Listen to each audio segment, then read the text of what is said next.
కలవరం అసలిది కదా ఒక సంబరం ఒక వరసలా కదిలిన క్షణం ఇక తెలియదే ఒంటరితనం ఎన్నాళ్ళ దూరాలు కన్నోళ్ళిలా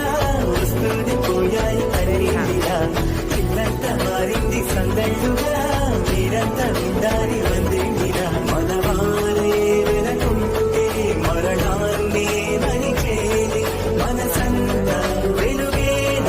ఇక చీకటెళ్ళింది తెల్లారి నవ్వుతోనే 10 మంది